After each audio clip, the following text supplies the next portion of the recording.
Simulizi sasa hivi tunakwenda kuitazama ya Zakaria Joseph ambaye ni mfanyabiashara wa magari. Karibu sana. Kutana na mfanyabiashara maarufu wa magari jijini Dar es Salaam. Jina langu kamili nafahamika kama Zakaria Joseph. Zakaria ndiye mkurugenzi wa hii kampuni ya magari used Magomeni. Mimi nimezaliwa Dar es Salaam, Lugalo, Dar es Salaam. Safari ya elimu, nilipata elimu ya msingi, shule ya msingi Kawe A. Nilibahatika kujiunga na elimu pia ya sekondari katika shule mbalimbali. Nilipita Azania, nilipita Bogwe Secondary School ambayo ipo mkoani Kigoma. Na baadaye nilielekea Mwanza, nilijiunga na high school Pamba ya Mwanza. Baada ya hapo nilibahatika kupata elimu pia ya chuo kikuu. Katika masomo ya chuo kikuu ulichukua tunasema tahasusi ama masomo gani hasa ulibase? Actually ni PRM. Ni Public Relations and Marketing.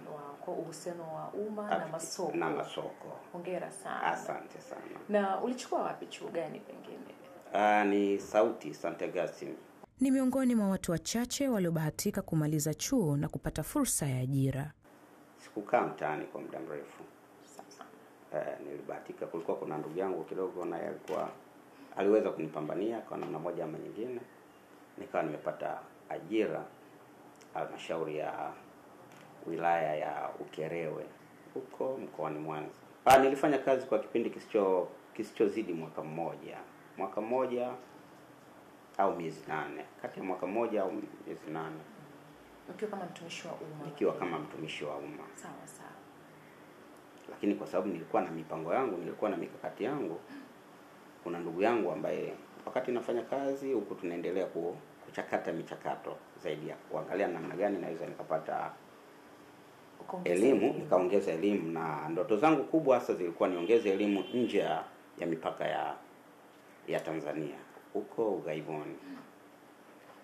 Lakini wakati naendelea na hiyo michakato, basi michakato ilienda vizuri, ilibidi nitoke Mwanza nirudi Dar es Salaam ambako ndo nyumbani kwetu. Lakini juu ya nini kimenileta Dar es Salaam sikuweza hata kuwashirikisha wazazi wangu.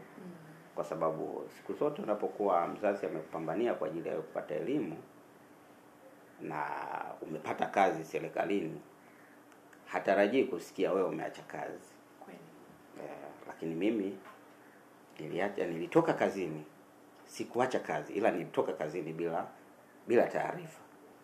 Kwa hiyo nililazimika kupanga chumba kimya pasipo kumshirikisha mtu yoyote. Nikapanga chumba changu kimoja, nikachukua kitanda na godoro, nikaweka hivyo tu. Kwa hiyo nikawa naishi kibachela kimya wakati mimi hizo ni wewe unakwenda internet cafe, unaenda kuhangaika na mitandao huko, michakato ya kishule zaidi. Lakini bahati mbaya yule mtu ambaye aliyekuwa ananishughulikia hizo, na niko hapa Dar es Salaam, unatumia pesa ile ambayo umeiandaa kwa ajili ya safari. Ile pesa ilikwenda, baadaye yule mtu akaana kila siku anahitaji pesa, bwana nipe pesa hii kwa ajili ya kitu hiki, na mimi wakati huo bado sikuwa mjanja zaidi tunasema. Kwa hatimaye zile pesa ziliisha bila ya wewe kwenda, bila ya mimi kwenda ughaibuni. Tutoke hapo sasa, mpango umefeli, kazini tena haupo, ikawaje Zakaria? Nilichokuwa nakifanya kwa sababu kazini sikuwa nimeacha kazi moja kwa moja. Kwa moja kwa moja ilikuwa ni kwa kama mtoro tu kazini. Kwa sababu bado zile 200-300 za mshahara zilikuwa zinaendelea kuingia. Naam.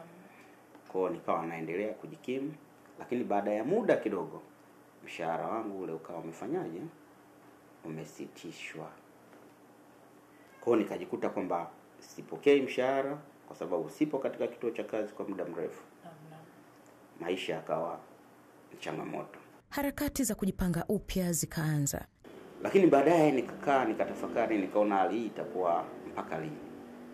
Na mimi ndo mtoto wa kiume pekee katika familia yetu. Kwa mmoja katika hao watoto 5 ambao nilikusimulia, mimi ndo mtoto wa kiume pekee. Kwa nikasema pamoja na kwamba bado ni mdogo, nipo katika umri mdogo, lakini siwezi nikakubali kufeli katika ikiwa bado mapema kiasi hiki. Kwa sababu ndio nilikuwa nimeingia katika michakato ya maisha. Ndio. Ni mkoa gani ambao kidogo nilikuwa nimeona nimeuzoea? Hakuna sehemu nyingine zaidi ya Mwanza. Hata Dar es Salaam kwa kipindi hicho naweza nikasema ilikuwa mageni, pamoja na kwamba nimezaliwa hapa, lakini niliondoka kwa muda kwa sababu ya masuala ya kielimu. Kwa niliporudi hapa pia naweza nikasema nilikuwa mgeni pia. Sawa sawa. Kwa ukarudi Mwanza. Kwa hiyo ikabidi nirudi Mwanza kwa sababu kuna baadhi ya connection ambazo tayari nilikuwa nimezifanyaje? Nimezitengeneza.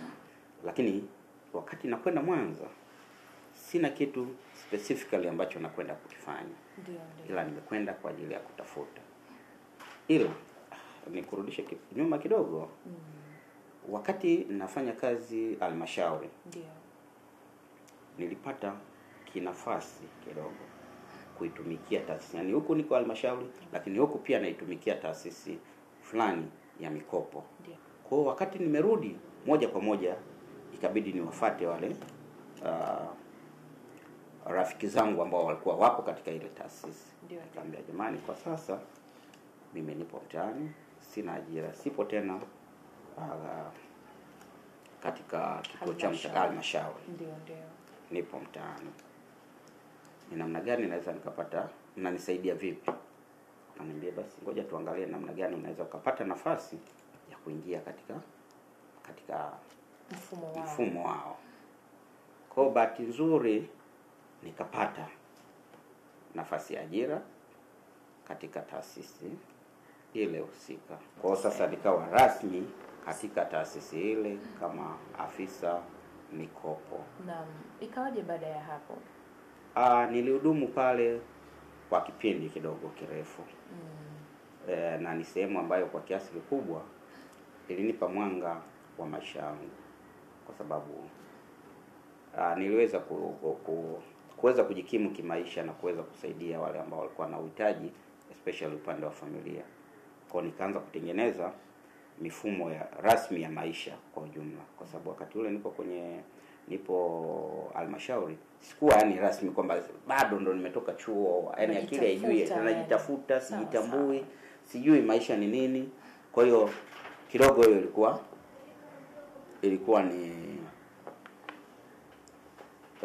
ilikuwa changamoto. Lakini nayo kama unavyojua, kwa sababu ilikuwa ni taasisi binafsi, ilikwenda baadaye ajira na yenyewe iliisha, kwa sababu ilikuwa ni kazi ya mkataba wangu uliisha na kiasi ambacho tayari nilikuwa nimekisave. Kwa hiyo nikapata baadhi ya marafiki ambao wanafanya shughuli mbalimbali, na mimi nikahamasika kuwekeza kiasi cha pesa katika biashara. Na biashara yangu ya kwanza kabisa ambayo nilianza nayo ilikuwa ni biashara ya furniture. Eneo moja inaitwa Nyegezi stendi. Nikawa nimefungua karakana kwa ajili ya kutengeneza furniture kama makochi, makabati na furniture za ndani. Samani. Samani naita kwa lugha sahihi, ni samani. Sasa. Kwa hiyo baada ya kuwa nimefungua biashara hiyo, pia akaja bwana mwingine ambaye alinipa wazo la kibiashara ambao niliona pia liko ndani ya uwezo wangu, kwamba wakati nina sehemu moja hapo ya biashara naweza nikatanua wigo kuwa na sehemu nyingine pia ya kibiashara. Kwa nikajihusisha pia na biashara ya mbao taratibu. Baada ya hapo nikajiingiza katika biashara pia ya vinywaji. Kwa hiyo nikajikuta katika kipindi cha ndani ya kama miaka mitatu hivi nina biashara karibu 3 ambazo naziendesha, ambazo ni za kwangu. Tunafahamu katika biashara 3 na vitu kama hivyo, au biashara zaidi ya moja, kuna swala pia la usimamizi na uaminifu. Unaweza kutuelezea hali ya biashara ilikuwaje? Hilo lilikuwa ni swala moja gumu sana. Kwa nini unasema hivyo? Lilikuwa swala moja gumu kwa sababu mimi bado nilikuwa kijana mdogo sana. Lakini kutokana na changamoto za maisha ya nilikotoka, ndio nilijikuta kwamba rafiki zangu mimi ni watu wazima. Mimi nilikuwa msimamizi mkuu. Ndio. Lakini niliwaweka watu kwa ajili ya wasimamizi, nikiwa na maana kuna manager ambao walikuwa wapo katika hizo sehemu, kwamba kama katika Mbao kulikuwa kuna bwana mmoja anaitwa Robert Obudho. Yeye ndio alikuwa, kwa sababu nilikodi eneo la biashara kwao, kwa hiyo na yeye nikampa jukumu hilo la kuhakikisha kwamba nasimamia wale mafundi wote. Lakini kuna makubaliano ambayo tulikuwa tumewekeana, kuna kiasi cha pesa kwamba niliwapa target kwamba nawekeza, lakini mimi nataka kila siku kiasi fulani kiingie kwenye account. Katika upande wa vinywaji pia kuna rafiki yangu ambao walikuwa ana duka yeye la vinywaji ambalo lilimshinda kuendesha. Kwa baada ya kumshinda kuendesha, alikuwa ni mtu mzima, mzee wa miaka kama 55 kipindi hicho. Mimi nikiwa bado kijana mdogo, hata miaka 30 sikuwa nayo kitambo hicho. Kwa hiyo vile vitu aliviuza vyote, nilivinunua mimi vyote. Kwa hiyo nilazimika kumuomba yeye tena atumike kunisimamia jukumu hilo upande wa biashara ya vinywaji. Kwa hiyo tulikubaliana, baadaye nikamwajiri yeye akiwa kama manager katika biashara hiyo ya vinywaji. Maana yake namlipa mshahara. Kutangulia si kufika. Lakini baadaye ujana na utoto mwingi ulinitawala, kwa sababu niliwaamini watu kwa kiasi kikubwa sana, lakini watu wao ambao niliwaamini kwa kiasi kikubwa ndio ambao waliniangusha. Kwenye biashara zangu, moja wapo ya changamoto kubwa ambazo zilizotokea ni kwamba wale wasimamizi wangu walijisahau. Yaani niliwapa uhuru wa kutosha katika biashara. Kwa mwisho wa siku walijihisi kama wanaendesha biashara zao. Nikapata nafasi nyingine ya kwenda Tabora, kwamba kuna mbao ambazo zinatoka kule, kwa nika naenda kujaribu kuangalia fursa namna gani naweza nikawa nachukua mzigo kutoka kule kuleta katika ofisi yangu. Kwa nilitoka kidogo, ilinichukua muda mrefu Tabora. Huko ofisini maana yake nafanya follow up kwa simu tu, kwamba leo hivi vipi huko.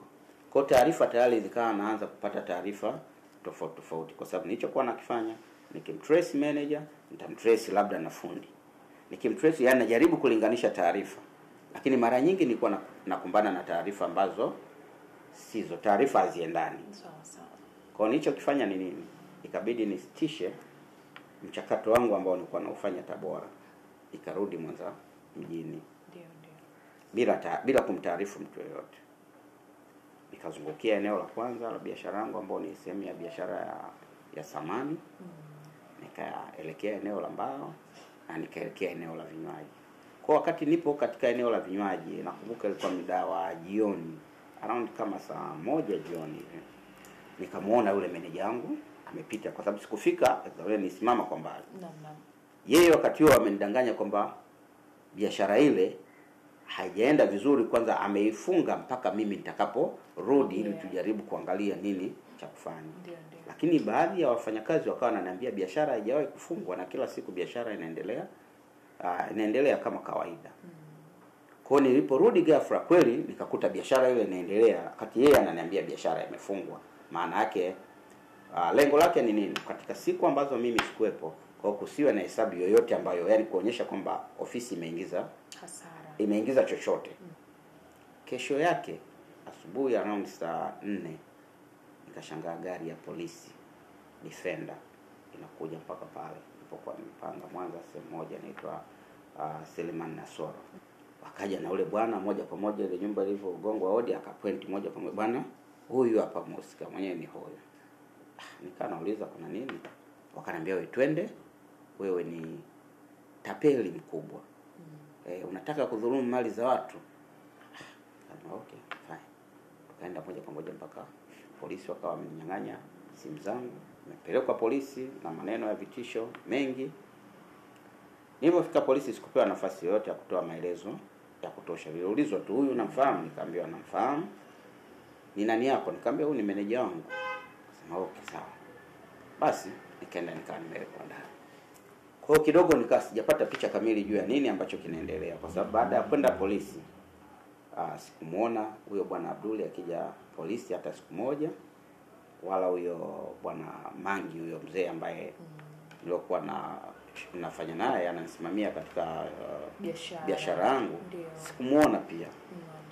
Kwa nilikaa kwa muda kama wiki hivi nikiwa sina aina yoyote ya msaada. Yaani sijui kwamba watu ambao wanaonizunguka wanapataje taarifa. Hiyo kidogo ilikuwa changamoto. Lakini nakumbuka kipindi hicho wakati nasoma chuo, kulikuwa kuna rafiki yangu ambaye bahati mbaya alitangulia mbele za haki, lakini kuna mdogo wake sasa ambaye tulikuwa na mahusiano na mimi, alikuwa ananichukulia kama ni brother wake. Alikuwa na yeye akifunga chuo anakuja kwangu. Kwa sababu tayari yeye kipindi hicho mimi niko na brother wake, yeye alikuwa bado kijana mdogo. Kwa hiyo mpaka yeye anaenda chuo, mimi tayari nipo kazini. Kwa hiyo na mimi nikawa sehemu ya familia yao. Akawa amekuja kule kwangu Mwanza. Kuja kwangu, kafika pale akaambiwa kwamba huyu bwana hayupo, alikamatwa na polisi. Kwa hiyo hatujui taarifa zaidi, ila alikamatwa na polisi. Basi yule bwana akaja, siku hiyo nakumbuka mida ya jioni, kwamba mtu upo lock up, hujui hatima yake ni nini. Nashangaa naitwa jina langu, kuchungulia kwenye kidirisha kile kidogo, namuona huyo bwana ndugu yangu. Kwa nikajisikia amani, nikafarijika sasa, nikaona kama sasa nipo huru. Akapiga simu, kiongozi wetu katika familia sofa ni dada yangu mimi. Sawa. Ambaye anaishi Kigoma na familia yake kwa ujumla. Akapewa taarifa kwamba bwana nimekuja huku, lakini brother yuko polisi, ana karibu wiki sasa. Dada akamwagiza yeye, kipindi hicho nakumbuka alikuwa mjamzito. Kwa akamtuma mume wake. Alipokuja Mwanza akanishughulikia kiukweli kabisa, nikaweza kutoka, nikapata dhamana, nikatoka. Nilipotoka tukapewa nafasi ya kuweza kuzungumza labda na polisi, kwa sababu nilikuwa nimekamatwa, lakini sijui nimekamatwa kwa sababu gani. Ndio. Basi nikajaribu kuambiwa kwamba bwana, hapa kuna mvutano wa kibiashara, kuna mtu ambaye unafanya naye biashara, yule mtu ambaye unafanya naye huo nakupa picha kwa sababu wewe bado ni mtoto mdogo, mwenzako ni mtu mzima zaidi, na yeye ameapa kwamba ni kwa namna moja ama nyingine lazima wewe akupoteze. Umeona, ameingiwa na tamaa katika sehemu yako ya biashara. Nadhani mazingira ya kibiashara wewe unayafahamu, wewe ulinunua pale na hivi ile eneo la biashara, lakini mwisho wa siku yule mtu ameingiwa na nini? Na tamaa. Kwa ile eneo anataka tena kujimilikisha yeye kama eneo lake la biashara. Basi kwa sababu ilikuwa ni maneno makali na katika mazingira, na kweli nilikuwa nikipima naona niliingia katika wakati mgumu kwa muda mfupi ambao sikuwa na msaada kiukweli. Hata kama ningekaa miezi 6 mle ndani, basi ndugu zangu pia ilikuwa ni ngumu kuweza kupata taarifa. Kwa hiyo biashara tena ndio kawa nikaziacha zikiwa zina hang. Sawa. Basi nikarudi moja kwa moja mpaka Kigoma. Ni Kigoma, sababu yanaishi Kigoma. Ndio. Kwa nikarudi Kigoma nikiwa mtu mwenye msongo mkubwa sana wa mawazo, kuangalia ni namna gani naweza nikaziokoa mali zangu ambazo nimeziacha zikiwa hewani. Ndio. Zakaria anaamini kuwa mwanaume ni kujipambania. Nimekaa mtaani kwa muda, nikasema sasa kwa hizi kazi tena za siko tayari kuendelea tena kuzifanya, kwa sababu nimeweza pia kukusanya tena mtaji wangu. Ndio. Basi acha tu nijipambanie katika masuala mengine kiachana na hizi mambo. Kurudi Dar es Salaam nikawa naangalia nianze na nini cha kufanya. Nikawa nipo tunafanya shughuli ndogo za kuhakikisha maisha yanakwenda. Hadi nikaja nikaoa. Kipindi hicho kuoa, wakati naoa nilipewa zawadi kwa ni kiasi cha pesa, kama sijakosea kitu kama kati ya milioni 3 au milioni 5 kipindi hicho. Ni pesa ambayo nilipata cash. Kwa nikasema pesa hii nifanye. Japo ilikuwa lengo kubwa la kupewa ile pesa ya zawadi ilikuwa ni kwa ajili ya kununua gari kwa ajili ya usafiri sasa wa familia. Nikasema sasa milioni 5 nanunua gari gani? Lakini nikasema anyway, ngoja nijaribu kutafuta gari ambayo itaendana na bajeti hii iliyopewa. Na bajeti niliyopewa. Nikanunua gari moja inaitwa Opa. Sasa wakati natafuta gari nilikutana pia na madalali. Kama unavyojua, ukitaka kununua kitu unakutana na wachuzi mbalimbali ambao wanauza. Kwa nikawa naona wakati wananitembeza kwenda naangalia gari, naangalia huku, naangalia huku na huku. Nienda ile gari ilikuwa kwa mama mmoja ambao kipindi hicho naye alikuwa na changamoto ya kifedha. Nakumbuka nilinunuaga kama 3,500,000 enzi hizo, ilikuwa gani Opel namba 6 sijui kwa kitu kama hicho miaka hiyo. Nikainunua nikawa natumia. Lakini sina ajira hapo. Sina kazi. Na tayari nimejiingiza kwenye familia. Naishije. Kwa hiyo ilikuwa kidogo changamoto. Lakini nikasema ni changamoto ambayo mimi mwenyewe ndo naijua. Lakini naweza nikasema wakwe zangu hawajui kama mimi sina kazi. Mimi ndo najua kuwa sina kazi. Basi baadaye nikaona kuimanage hii ni changamoto zaidi. Acha hii gari niuze pia. Kwa wakati na waambia wale madalali kwamba nauza, maana yake wateja watu mbalimbali wakawa wanakuja, madalali mbalimbali wanakuja, mnabadilishana namba. Nikajikuta ile gari nimeiuza kwa thamani kubwa zaidi ya ile ambayo niliyokuwa nimeinunulia. Mimi nakumbuka kama nilinunua 3,500,000, lakini nilikuja niliuza kama 5,000,000 hivi na 500,000, kitu kama hicho, kama 5,000,000 au 6,000,000 nakumbuka. Nikasema basi yawezekana hapa nikawa nimepata kitu cha kufanya. Kama gari nimeweza kuinunua kwa pesa hii, baada ya muda nikaja nikauza kwa pesa hii. Na enzi hizo kulikuwa kuna platform moja ambayo watu walikuwa wanaitumia, wauza magari wengi ilikuwa inatambulika kama Kupatana miaka hiyo. Kwa ilikuwa ni rahisi tu mtu kujisajili mwenyewe, kama una akili zako timamu, unajisajili mwenyewe, unachukua bidhaa yako, unaposti, unaweka mawasiliano yako, mtu akiingia anaona na kupigia simu bwana. Kwa hiyo niko iko hivyo. Sasa bahati nzuri wale madalali ambao walikuwa wanakuja nilikuwa nabadilishana nao mawasiliano, nabadilishana nao namba. Kwa baada ya ile kuuza nikashawishika sasa na mimi kuwa natafuta zingine za bei nafuu, kwamba ninunue na kuuza kwa bei nafuu. Nanunua kwa bei nafuu, nauza kwa bei angalau kidogo napata 200-300.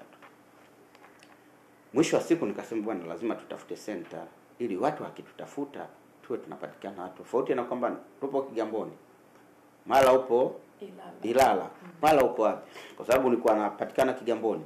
Sometimes niko uwanja wa Taifa, kuna kijiwe cha madalali pale. Nipo kule, mara napatikana Ilala, mara Ilala Boma, mara yani nikasina center maalum, mara unakuja unanipata Magomeni. Kwa mwisho wa siku tukaamua kujikita Magomeni. Kwa hiyo tukafanya biashara za magari, wakajitokeza watu mbalimbali ambao wana kipato zaidi, wakatamani kuwekeza nasi, japo wao walikuwa hawajui biashara ya magari, lakini na wao wakawa wanaingia katika mfumo ule ule ambao mimi nimeanza. Kwamba anakuja mtu ana kiela chake, bwana gari yangu basi nanunua moja ile hapo na kuachia uza, hivyo hivyo. Kwa mwisho wa siku biashara ile ikawa ikakuwa tukaenda tukanafanya sasa. Yeye rafiki yangu akaachana biashara ya magari, akaenda huko Mwanza kwenye shughuli zake zingine, kwa sababu alisomea vitu vingine. Basi mimi nikawa naendesha hiyo gurudumu. Naendesha hiyo gurudumu la kuuza magari. Nikawa mtu maarufu katika biashara za magari. Kuna bwana ambaye tulikuwa tuko naye, bwana mmoja anaitwa Pelage.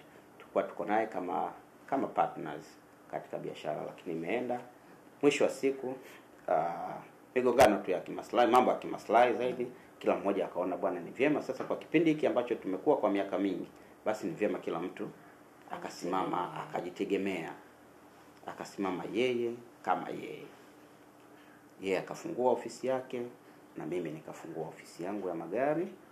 Ndipo sasa nilipo, na mpaka sasa nikaamua sasa kutoka katika udalali wa magari, nikaamua kuirasmisha rasmi kama kampuni ya magari, kampuni ya kuuza magari, ambao tukawa tunajihusisha moja kwa moja na uuzaji wa magari ambao ni used, kununua pia magari, kwa sababu ili uuze lazima uwe na bidhaa unatoa wapi, lazima ukanunue kwa mtu, na pia kuagiza magari, kwa sababu baadhi ya wateja wao wanapenda gari ambazo ni mpya, sio kila mtu ambaye anapenda gari hizi ambazo ni used. Basi Hizo ni mojawapo ya huduma ambazo tukawa tunazitoa katika kampuni yetu mpaka kufikia sasa. Kwa hiyo tukatoka katika mifumo ya udalali, tukaamua kuirasimisha sasa rasmi, kuifanya kuwa ni biashara rasmi. Kutoka kwenye kukaa chini ya miti, kukaa kwenye mabaa, kwenye nini, hivyo tukaamua kufungua kampuni. Na mimi ndio mkurugenzi mwenyewe wa kampuni hiyo ambao ni Magari Used Magomeni. Nakupongeza sana Bwana Zakaria kwa kufika hapa ambapo umefika. Asante sana. Kutoka chini ya mti, kudhulumiwa, lakini bado ukapambana. Kila ulipoanguka ukasimama tena. Si kila mtu ameweza. Wapo wengine walikwama, wengine wakachukua maamuzi magumu, lakini wewe leo umevuna na unaendelea kuvuna kile ambacho hukukata tamaa. Ni kweli kabisa. Hongera sana. Ukiwa kama mkurugenzi sasa hapa wa kampuni. Ndio. Naamini kule mwanzo yale mambo mengine yalivurugika kwa sababu usimamizi na umri pia na vitu kama hivyo. Yeah, kweli. Vipi utarudi tena kule labda usimamizi? Sasa hivi unahakikisha unafanya nini ile usimamizi wa kampuni, unahakikisha kwamba kila jambo linaenda sawa? Umejifunza yapi? Kikubwa ambacho kipo, yani katika kila shughuli ambayo mtu anaifanya. Ndio. Jaribu kudedicate muda wako katika hicho ambacho unachokifanya. Yani usiamini kwamba kwa sababu nina capital, nina mtaji, kwamba nitaanzisha biashara nitamwacha fulani atasimamia. Uchungu wa hicho unachokifanya unaujua wewe mwenyewe. Mapito juu au nini unachokitaka katika hicho unachokifanya unakijua wewe mwenyewe. Kwa hiyo uhusika wako wa 100%, sio 50%, 100% katika kile unachokifanya ndio utakao kupa matokeo chanya. Mtazamaji wa Hello Weekend, ni Zakaria Joseph, mkurugenzi wa kampuni ya Magari Used Magomeni, ambaye ametupitisha katika kurasa za maisha yake, kurasa za utafutaji. Yapo mengi ambayo ameweza kuzungumza, lakini hasa ametusihi kuwa maisha ni safari ndefu, lakini pia nidhamu ni jambo ambalo ameweza kulitanabaisha. Nisiye mzungumzaji kutoka hapa Magomeni, jina langu ni Angela Mondi na hii ni Hello Weekend. Yes, hiyo ni simulizi ya Zakaria Joseph ambaye ni mfanyabiashara wa magari na ametupitisha katika safari yake mpaka kufikia hivi sasa ambapo anamiliki kampuni ambapo anajishughulisha na biashara ya uuzaji wa magari kwa ujumla. Kwa hiyo bila ya kupoteza muda tuko naye hapa engineer Kabenda Balete ambaye ni mshauri wa masuala ya uchumi. Na pia tuko naye mtazamaji ili uweze kuzungumzia simulizi ya Zakaria kwa ujumla wake. Unaweza kutumia message kupitia nambari ambayo inapita hapo katika mkanda wa runinga yako, lakini pia unaweza kutupigia simu ili kuweza kuchangia moja kwa moja. Engineer Kabenda, Yep. Kwa ujumla wake tuizungumzie simulizi ya Zakaria. Kuna masomo mengi kwa Zakaria, sasa kwa vijana ambao tumeenda vyuo na tutaki kuanza chini. Yani ukisikiliza simulizi ya Zakaria, nimemsikiliza vizuri kwa umakini kabisa, utagundua kwamba alikuwa anapenda ujasiriamali tangu akiwa anasoma. Na ndio maana alivyoenda kwenye ajira hakukaa sana. Kuna kitu kilikuwa kinamsumbua na akaamua kuchomoka kwenda kuanza vyovyote. Na kuna watu wengi wanatamani sana kufanikiwa, wengine wako kwenye ajira, wengine hawajaanza kwenye ajira, lakini wanasema tunaanzaje? Naanzia wapi? Sasa ukimwona huyu bwana ameanzia kwenye ajira, lakini akikaa anarudi akipata mtaji, anaenda kufanya kitu chochote, na baadaye vikipotea anaanza tena upya. Kwa hiyo watu ambao wameenda mpaka vyuo wanatakiwa wajifunze kwa Zakaria kwamba unaweza ukaanza vyovyote na ukafanikiwa, lakini kupunguza makosa ambayo Zakaria yalimkuta, hasa kuwaamini watu. Hapo ndipo tunakutana na neno biashara. Biashara kidogo watu wengi wanafanya biashara lakini hawaweki mifumo ya kuwasaidia kuziendesha hizo biashara. Kwa hiyo anajikuta mfumo mzima anaweka kwa mtu, na huyu bwana alipoteza mali zake kwa sababu ya kuamini watu. Na sio yeye tu, wengi tumefanya hayo makosa. Kwenye biashara kuna kuaminiana, nataka ni baba yako, sijui mkeo, hata wewe mwenyewe usijiamini. Weka utaratibu. Otherwise utaiba kwenye ofisi yako. Watu wengi ni wezi kwenye biashara zao, wanajibia wenyewe. Yani unakuta biashara anatengeneza mwenyewe, hela zinaingia, anakula. Anaiba kwa kujua au kutokujua? Anaiba kwa kutokujua, kwa sababu yeye sanadhani biashara ni ya kwake. Wakati biashara, ukishaanzisha biashara, wewe ni mfanyakazi. Unatakiwa utengeneze biashara iwe na akaunti zake, hela ziingie huko, wewe ulipwe na biashara yako. Lakini pia kwenye biashara, kwepa sana kuruhusu hela watu wazishike pesa. Ukishatengeneza biashara ambazo watu ndio wanashika hela, usitoke. Hilo kama watu wanashika hela afu katoka, wewe ujue tu muda wote tu utafilisika. Yani hiyo ni guaranteed. Watu yani ndio wanashika hela, wewe unasimamia kwa simu. Kushika hela kwa maana gani? Yani cash, transaction, cash. Afu jamaa ndio amekaa kwenye draw. Kuna kauli alisema kwamba ilifika hatua watu wakajiona ni za kwao. Hiyo huwa inatokea kwa sababu kama mimi ndo nanunua, naleta dukani, hela nachukua mimi, nazitunza mimi, ndo najua nazitumiaje. Wewe unapiga tu simu. Ndio maana hata yule mzee alimsaliti. Kwa sababu mzee aliona anitumikie dogo huyu, afu kila kitu mimi ndo nafanya. Kwa hiyo watu wanakuaga wanaingiwa na tamaa kwa sababu wanashika pesa. Sasa ukiweka mifumo ambayo hawashiki pesa, inakuwa ni rahisi watu kuwa waaminifu kwa sababu anategemea mshahara. Mifumo maana yake ni kwamba biashara inategemea lakini na nature ya biashara. Kampuni kubwa kidogo unaweza kufanya kazi na hujawahi kuona hela zinaingiaje kwenye hiyo kampuni. Ila wewe unajua majukumu yako. Mimi nafanya 1 2 3 lakini hujawahi kuona hela. Maana ona hela ni mhasibu. Sio unanipata? Hiyo ndio mifumo tunazungumza. Lakini kwenye mifumo ya biashara ambayo unafanya, alafu watu wote wale wanaofanya kazi ofisini kwako ndio wao wafanye marketing, mambo ya masoko, wao ndio wafanye manunuzi, wao ndio wafanye hesabu ya matumizi, na hela wanazishika wao, alafu wao wanakuwekea kwenye account. Utaibiwa tu. Sawa. Utaibiwa. Na biashara za namna hiyo unashauriwa usiondoke. Ndio maana zinaitwa self employment. Umejiajiri, usitoke. Sasa hivi tuangalie sababu za mtu kuweza kuanguka. Ili pengine ambaye anatazama sasa hivi awe makini na hizo sababu. Sababu ni nyingi, lakini sababu kubwa ni kama hiyo ambayo nilikuwa naielezea. Kuwapa watu waendeshe biashara kwa niaba yako wakati hakuna mifumo ya kuwa control, ya kuwaongoza ile mifumo. Kwa mfano hujaweka mfumo wa fedha ambao unajulikana kabisa, mteja kilipa analipa kwenye akaunti ya ofisi, anapata huduma. Lakini analeta keshi na watu wanashika hela, afu yeye haupo. Sababu nyingine ni maamuzi ambayo sio sahihi ya biashara. Pia yanasababisha watu waanguke. Yaani mtu anaingia kwenye biashara kubahatisha. Anafanya ni kama bahati yani. Kwamba jamaa alianzia hivi, mwanangu ameenda ametusua bwana. Sasa kwenye biashara ambazo unataka zikue, hatutakiwi kufanya kwa kubahatisha. Unajiingiza kwenye biashara kwa mfano ya mbao, hata hujui, yani unakuwa umeuliza tu taarifa kwa washikaji zako, unaona wenzio wanauza, lakini hujui changamoto wanazozipata. Kwa hiyo unajikuta unamtaji, kwa sababu tu unamtaji, wanakuambia hii mtaji wako unaweza kuleta gari zima, lakini hujui changamoto wanazokutana nazo, vibali vinapatikanaje, mambo kadha wa kadha. Unajikuta unajiingiza kwenye biashara hiyo, nayo inaweza kusababisha ukaanguka.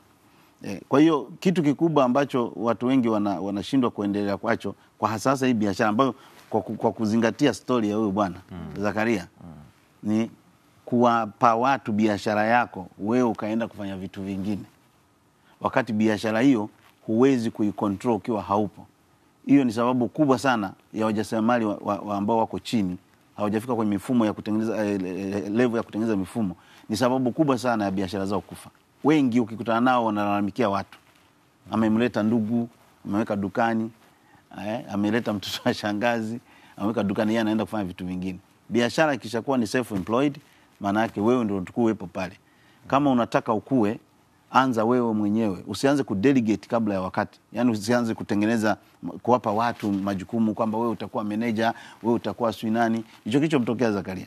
Wewe manager, huyu muuzaji. Wakati hakuna mifumo ya wewe kuona pesa, matumizi yake, manunuzi yakoje ukiwa haupo. Ndio maana kwenye mifumo ya biashara ambazo zimetoka kwenye hizo level kuja hapa juu, hivyo unakuta watu wana majukumu yao na kila mtu anafanya kazi zake, hela wanajua zinatoka wapi, kwa nani ambao wako responsible ni wachache. Sasa unamweka mtu, kwa mfano kosa leo ulifanya wewe, umenunua biashara kwa mtu imemshinda, alafu unamweka huyo aiongoze biashara ambayo ilimshinda. Yaani hata kibiashara sasa hataiua na ya kwako, kwa sababu kama ya kwako aliiua, wewe unafikiri aliiua kwa sababu gani?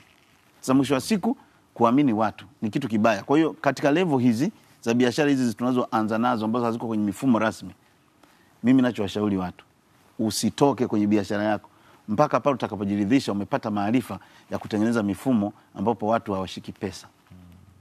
Tofauti na hapo utafilisika. Kabenda, wengi sasa hivi tunaona wafanyabiashara wengi ni inawezekana ni mwajiriwa alafu ataanzisha biashara yake pembeni. Yeah. Ni ngumu kusema kwamba atakaa pale na labda biashara ambayo ataenda kuanzisha labda ni zile ndogo tu, labda lazima hela ipite katika mikono yule ambaye atasimamia pale dukani au kokote pale. Yeah. Sasa hapo nini ambacho kitafanyika sasa? Ni ngumu, anatakiwa kwenda kazini na lazima aweke mtu pale ili naye pia aweze kupata chochote kitu nje ya kile ambacho anakifanya kila siku. Nikuhakikishie Betty, 90% au 96% ya watu wa namna hiyo huwa hawaendi kokote. Ninafanya ushauri kwa watu wengi. Asilimia kubwa ya watu wa namna hiyo hawafanikiwi. Ukitafuta waliofanikiwa ni mmoja, labda 1% au 2. Lakini asilimia kubwa hawaendi kokote kwa sababu yani unachukua, yani wengi, kuna mmoja niambia, yani shakopa nimeamua niachane na biashara. Yani naona biashara ni mambo ya kishetani. Kwa sababu nimepoteza pesa zangu, nachukua kwenye mshahara naweka, wanakula, nachukua tena naweka. Yani iko hivi, ukishakuwa umeajiriwa sehemu, ukaanzisha biashara ukaweka watu, alafu wao ndio wanajua kila kitu. Kuna karoho kana waingia kwamba wanaweza kafanya chochote na usiwafanye lolote. Lakini pia wana sababu nyingi za kukuambia kwa nini biashara zimekufa na uweze kuwafanya chochote. Kwa sababu huna ushahidi, biashara yenyewe huijui. Unless utengenezee utaratibu wa kuwa unaenda unakagua, kesho tena unaenda. Kwa hapa swala ni ufuatiliaji wa karibu wa biashara yako. Okay. Sio utelekeze biashara. Kuna rafiki yangu alifunguaga bucha. Sasa naye chuo. Akamweka kijana, akasema biashara iko inaenda vizuri. Na kweli, na hizo biashara wanazozianzisha watu wako kazini, wakati mwingine zinafanya vizuri. Na zikifanya vizuri na yule sasa naye simamia ndo anasema ya kwake. Kwa akamwacha jamaa kasafiri, alikuwa anauza vizuri bucha safi. Tena hapo Kimara. Kaenda wiki 2. Amerudi kwenda kutembelea bucha, akakuta, yani unajua duka bado hajafunguliwa muda mrefu. Unakuta kuna michanga pale, maji, matone ya maji. Akamwambia vipi? Akasema, mbona kaa na wiki na nusu hivi hajaja hapa? Hii bucha ilishaka kufa hii. Kumbe jamaa aliuza kila kitu, akakusanya hela, akaondoka zake. Sasa unamfanya nini wewe? Na bahati mbaya tunawapa watu hawa hatulipi mshahara. Unaambia wewe piga tu kazi, mambo yakishakaa vizuri. Yaani wewe ndio anashika hela. Alafu namwambia piga kazi, mambo yakikaa vizuri nitakulipa. Na wakati anaona kabisa kwamba kuna hela. Na hela anaziona na matatizo ya nyumbani kwake, na yeye hiyo ndio kazi anaiona. Ataiba tu. Labda Kabenda hapa tuzungumzie swala. Nitaka nimjibu huyo. Hilo hapo tunaenda hapo. Ambapo kuna changamoto ambayo watu wakianguka kiuchumi, anakimbilia kwenda kuuza mali. Lakini hapo anakuwa na malimbikizo ya madeni kwa ujumla wake. Unapofanya biashara, kutengeneza asset au mali, lengo sio kuja kuziuza uanze tena. Sasa utatengeneza cycle ya umaskini. Hatutengenezi mali ili tuje tuziuze tupate mtaji tena. Kwa sababu ukishafanya hivyo, maana yake wewe unawaza kuwa unaanza tu kila wakati. Mali tunazitengeneza zitupe nguvu ya kukopa ili tupanue biashara. Sio tuanze tena. Kwa sababu huwezi kukopa ili uanze tena. Na ndio maana hata mabenki ukienda kukopa unaanzisha biashara, wazo hata kama ni zuri namna gani, na una dhamana, bado hawakukopeshi. Kwa hiyo hatutengenezi mali ili tukope. Tunatengeneza mali ili baadaye zitumike kama dhamana ya kuweza kukopa mtaji mkubwa zaidi, kuendeleza pale ambapo tunafanya vizuri. Kwa hiyo unapotengeneza mali usije ukaziuza zote ukaenda kuanza upya, kuanzisha mtaji. Lakini unapokuwa umepata shida kwenye biashara, alafu kaenda kuuza mali ili ndio uanze biashara upya, kuna hatihati tena hiyo biashara, unaweza tena ukaanguka na mali ushauza. Sasa mwisho wa siku unarudi tena sufuri na mali zako zote zimeondoka. Kwa hiyo sio vizuri kuwa na mawazo hayo kwamba tunajenga mali ili baadaye nikianguka. Kwa nini unawaza kuanguka? Tengeneza mifumo, ukishafika sehemu ambao una hizo mali, kwa sababu mpaka kupata hizo mali maana yake biashara yako imeshakuwa sana. Sawa. Sasa ukishaanguka unawezaje kuinuka tena na kufanikiwa, ama pengine kurudi juu ama juu zaidi ya pale ulipoangukia? Inategemea umeanguka ukiwa kwenye level gani. Lakini pia inategemea huo mwanguko ni wa staili gani. Kwa sababu ya anguko ndio tunadili nalo. Kwa mfano, kuna mtu anaanguka kibiashara kwa sababu ya ufahamu mdogo wa kibiashara. Yaani anaenda biashara vizuri. Ikikua anaanza kufanya maamuzi mabaya kwa sababu ya mihemko na kuona kwamba tayari ametusua. Kuna huyu bwana amezungumza kama kuna wengine wakishapata nani anatanua tu. Sasa mtu kama huyu hata kianguka akirudia tatizo liko pale pale. Akipata tena ataanza kutanua tena. Kwa hiyo wakati mwingine inabidi ushughulikie tabia zako. Na ndio maana kwenye biashara tunapofundisha kwa mfano ujasiriamali, moja ya kitu kigumu kwenye biashara ni decision making, maamuzi. Maamuzi sahihi, sio maamuzi tu. Maamuzi sahihi. Unapotaka kufanya maamuzi kwenye biashara, usifanye maamuzi peke yako. Na hasa kuna msemo unasema hivi, pesa zikiwa chache ni za kwako na familia yako. Zikiongezeka sio za kwako, ni za umma. Kwa tafsiri gani? Takuelezea. Kadri pesa zinavyoongezeka, zinapoongezeka maana yake walaji wanaongezeka. Athari ya biashara yako inaoathiri watu inaongezeka. Kwa hiyo inabidi ufike sehemu uanze kufanya maamuzi kwa ushauri wa watu tofauti. Na ndio maana sio mawazo yako peke yako. Kwa sababu wakati mwingine biashara ikikua inazidi akili yako. That's why unahitaji wataalamu. Kuna watu wengine ni wataalamu tu. Yani hajui kuanzisha biashara lakini ni mzuri katika management. Ndio maana tunaajiri watu waliosoma. Na kuna mtu mwingine unakuta hajasoma anakuja anakuwa CEO. Biashara nzuri zimekuwa anajipa yeye CEO. Huwezi kuwa CEO hujasoma, hutaenda kokote. Yani kuna sehemu utafika utakwama.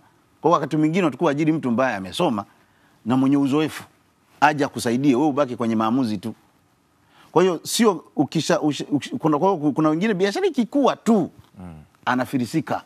Hawezi kupita hapo. Sasa ukishindwa kujua kwamba hapa kusimamia biashara kubwa. Hawezi kusimamia biashara kubwa sababu ya uwezo mdogo. Sababu biashara kubwa nayo inadai mifumo. Yenyewe tu automatically inaanza kukudai na inaanza kwa mfano ulikuwa unauza bidhaa fulani 40. Umepiga kazi. Sasa bidhaa imetoka 40 zilikuwa 7,000. Maana yake 7,000 maana yake ni idadi ya watu wanafanyaje? Wanaongezeka. Wakiongezeka human resource inatakiwa. Kwa sababu wote uwezo kuwafanya vibarua. Sio unanielewa? Haya, inabidi uanze inventory system. Uweke mfumo wa manage hizo bidhaa na watu wahesabuje. Utajuaje vipi umeuza vipi? Unaona? Kwa hiyo biashara inapokuwa inabidi akili yako utoke kwenye ile ulivyokuwa unafanya uende kwenye mifumo ambayo ni rasmi. Na hapo unahitaji wasomi. Kwa hiyo inategemea umeanguka katika level gani. Yeah. Okay. Tunapata kusikia wengi akianguka washauri wanakuja wanasema weka bajeti bwana. Yaani weka. Sasa naikaje bajeti wakati tayari nimeshaanguka na sina fedha? By the way, unapotaka kuanzisha biashara lazima uweke bajeti. Unaona Zakaria alivyoanza magari. Ile ni njia moja wapo tunasema ni njia ya kupata business idea. Zakaria amepata wazo la biashara kutoka kwenye tatizo. Sio unanielewa? Au kutoka kwenye kile ambacho unaona amepewa hela anunue gari. Amenunua gari baadaye akasema sasa ajira anatoa wapi? Mbona niuze hii gari? Nianzishe nini? Mtaji. Anakuja milioni 3 na nusu anapata milioni 5 akapata kumbe hili ni wazo la biashara. Kwa hiyo wakati mwingine unapokuwa na matatizo hayo yanakupa wazo la namna ya kuanza. Sasa unapokuwa unaanza lazima ujitahidi kuhakikisha unaongeza maarifa kwenye ile biashara ambayo unaifanya. Leo nina uhakika Zakaria ukienda pale anajua mambo mengi sana kuhusu magari. Sio unaelewa? Kwa sababu lazima hiyo sekta uimudu na uongeze maarifa kila siku, kwa sababu washindani wako wakija unakufa pia. Kwa kuna sababu nyingi za biashara kufa. Unaweza kuwa na biashara ukawa comfortable, unasema hii biashara mimi nishatusua. Akaja mtu mwingine, akaja na njia zingine, akaja na bei zingine, akaja na bidhaa bora kuliko ya kwako, unafilisika. Sasa huwezi kusema unaanza tena kwenye biashara hiyo. Wakati mwingine inabidi ukianguka uanze biashara nyingine. Kwa sababu kilichosababisha uanguke huwezi kukitoa. Kwa kuna vitu vingi ambavyo wakati mwingi ninapokuwa na shauri wafanya biashara ni case by case, na kusikiliza wewe. Mwingine unakuta alianguka sababu ya maarifa, itabidi tena kwambie bwana anza kupata maarifa ya kitu hiki. Mwingine unakuta biashara imefika sehemu iko vizuri kabisa, lakini hakufuata taratibu na sheria za nchi. Anaanza kulalamika hao TRA wamenifilisi. Sasa wao wafanyeje? Ukufuata mazingira, masuala ya mazingira, umeanzisha kiwanda ovyo ovyo katikati ya watu na ushaleta mitambo. Sasa serikali kuache tu watu waugue. Kwa hiyo kuna vitu vingi vinasababisha watu wafeli. Kwa hiyo bila maarifa, bila kupata wataalamu wa kukusaidia, ni ngumu sana kwenda juu. Ndio maana watu wengi biashara ni ndogo ndogo na hawezi kwenda juu. Akipanda tu kidogo anafilisika. Kuna mtu ambaye sasa hivi anatazama na kuna sababu ulitaja kwamba inawezekana wakati mwingine biashara ikaanguka kwa sababu za mfumo ama biashara yako umeitelekeza, wanaosimamia ni wengine, lakini kuna mtu yupo kwenye biashara yake anashinda nayo na hana tabia ambazo zinaweza kupelekea biashara hiyo kufa, lakini bado biashara ispande. Exactly. Hana tunasema business skills au maarifa ya kibiashara. Biashara ina mambo mengi. Yanapaswa kuwaje pia. Kwa mfano, unapokuwa ndio wewe ndio bosi, unatakiwa na maarifa ya mauzo. Wewe na maarifa ya namna ya kufanya matangazo. Wewe na maarifa marketing sales, wewe na management skills. Sio unanielewa? Wewe na uwezo wa kudhibiti pesa. Hapa ndio huwa kasheshe kwa wafanyabiashara wadogo. Kwa sababu unakuta hela zikiingia, anachukua, anaibakishia biashara kidogo, ananunua kiwanja. Anafanya biashara faida ikiongezeka kidogo anachukua, anaweka ukuta. Yaani biashara ikizaa yeye anafanya mambo yake. Biashara hana mpango na kuikuza hiyo biashara na kuipanua. Yeye biashara ameshasema ni goli, wewe unasema nishatega. Kwa hiyo biashara ikileta faida anapeleka kwenye mambo yake. Changamoto ikitokea kidogo hana pesa. Anafilisika. Hela zote alikuwa anaweka kwenye, alafu nyumba ameishia kwenye renta. Kwa hiyo biashara imekufa, nyumba hajamaliza. Ndio mambo hayo yanawatokea. Pesa inapozalishwa kwenye biashara, inatakiwa hela hiyo irudi kwenye biashara. Halafu wewe ujitengenezee utaratibu wa namna ya kujilipa. Mpaka itakapokuwa, kwa sababu watu wengi wanafanya biashara bila mpango, hawajui kwamba hii biashara anataka baada ya miaka 5 iwe sehemu fulani. Kwa hiyo yeye anauza tu, hajui kwa nini na anaenda wapi. Sawa, kwa kumalizia hilo Kabenda kwa dakika moja tu. Dakika moja. Yes. Nimeandika kitabu kinaitwa Maisha ni Zaidi ya Chakula. Humo nimeweka vitu vingi. Kwa kama mtu atahitaji atanitafuta, lakini ukweli ni kwamba unahitaji maarifa. Ukianguka, unachohitaji cha kwanza kwenye maisha yako ili uweze kunyanyuka tena ni maarifa.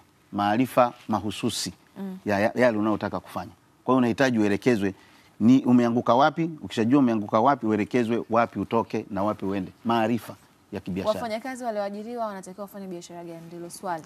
Kwa kweli siwezi kuwashauri sana nini wafanye, otherwise kama nilivyosema, kama wanaweza kupata biashara ambayo wanaweza kaisimamia huku wameajiriwa wakaifanye hiyo, lakini kwa kweli biashara za kujiajiri lazima uwepo.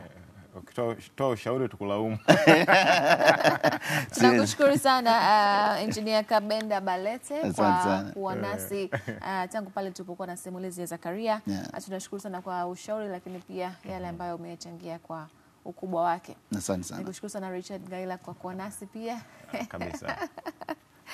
Sawa, mtazamaji, tunakushukuru pia kwa kuwa nasi tangu pale tulipoanza kuzungumzia mada hii, na tumepata simulizi pia kutoka kwa Zakaria Joseph ambaye ni mfanyabiashara wa magari, na amezungumzia simulizi yake kwa ujumla wake, namna alivyoanguka lakini pia mpaka kuinuka na hapo alipo sasa mfanyabiashara wa magari. Mpaka wakati mwingine, jina langu ni Betty Umara. Asante na kwaheri kwa sasa.